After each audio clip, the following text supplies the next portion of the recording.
నిన్న cabinet meeting జరిగిన తర్వాత యాదవ్ భవన్ కోసం ఒక 50 సెంట్ల స్థలాన్ని విశాఖపట్నంలో కేటాయించినటువంటి సీఎం గారికి, లోకేష్ గారికి, పవన్ కళ్యాణ్ గారికి, మంత్రులందరికీ కూడా కృతజ్ఞతలు తెలియజేసుకుంటున్నాం. ఎందుకంటే అందరినీ కలుపుకుపోయేటువంటి కూటమి ప్రభుత్వం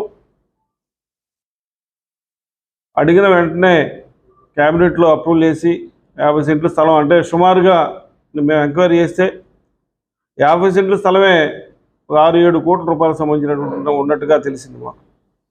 దానికోసం ముఖ్యంగా పల్లా శ్రీనివాస్ గారు వైజాగ్ నుంచి, అట్లానే జనసేన పార్టీ ఎమ్మెల్యే వంశీకృష్ణ శ్రీనివాస్ యాదవ్ గారు వారు ఎక్కువగా ఫాలోఅప్ చేసి ఇటు పవన్ కళ్యాణ్ గారిని అటు సీఎం గారిని కలిసి ఆ యొక్క స్థలాన్ని యాదవ్ భవన్ కేటాయించే విధంగా కృషి చేసేందుకు పారసారథి గారికి, మిగతా యాదవ్ సంఘంలో ఉన్నటువంటి యాదవ కులస్తులుగా ఉన్నటువంటి ఎమ్మెల్యేలందరికీ, మంత్రులకి ముందుగా కృతజ్ఞతలు తెలియజేసుకుంటూ, జనరల్గా కుల సంఘ మీటింగ్లు జరిగినప్పుడు కొంచెం ఉత్సాహంగా కులం గురించి మాట్లాడటం, ఆ కులంలో ఉన్నటువంటి పెద్ద పెద్ద నాయకులు ఎవరున్నారో వారి గురించి చెప్పడం జరుగుతూ ఉంటుంది. కాకపోతే ఏంటంటే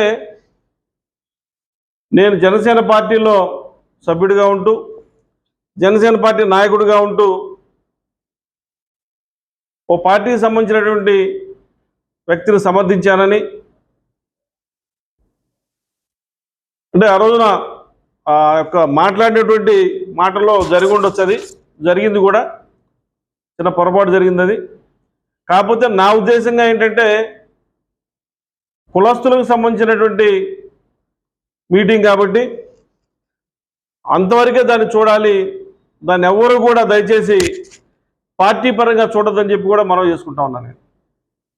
ఎందుకంటే నేను జనసేన పార్టీలోకి వచ్చిన తర్వాత సముచిత స్థానం కల్పించారు, నాకు ఎంపీగా పోటీ చేసే అవకాశం కల్పించారు. ఆ క్రమంలో నాకు వచ్చినటువంటి ఓట్ల శాతంలో మీరు కూడా భాగస్వాములు అయ్యారు. అంటే వాస్తవానికి కొన్ని చోట్ల జరిగిన విషయాన్ని నేను, ఎందుకంటే అక్కడ ఉన్నటువంటి చాలామంది వ్యక్తులు కూడా ఆ రోజు మేము మీకోసం పనిచేసాం, మీకోసం తిరిగామని చెప్పిన దాన్ని బట్టి నేను మీరు కూడా నాకు సహకరించారా వచ్చిన వాటిల్లో పార్టీతో పాటుగా చెప్పడం జరిగింది.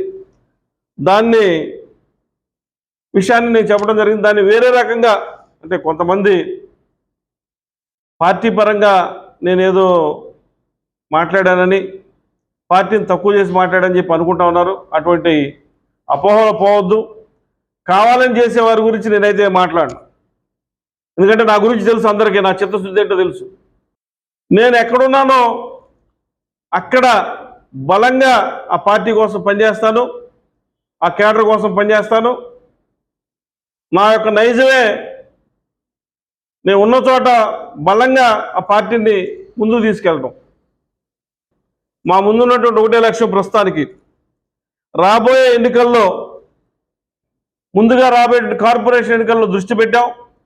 జనసేన పార్టీ తరఫున ఎన్ని సీట్లు పోటీ చేయాలి, ఎంతమందిని గెలిపించాలి, మా బలం ఏంటి చూపించాలి.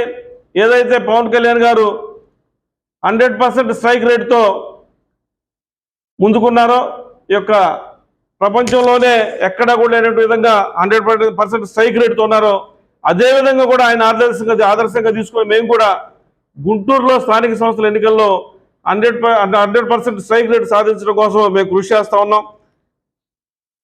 జనసేన పార్టీ బలోపేతమే మా లక్ష్యం. జనసేన పార్టీని బలంగా ముందుకు తీసుకెళ్ళడమే మా లక్ష్యం.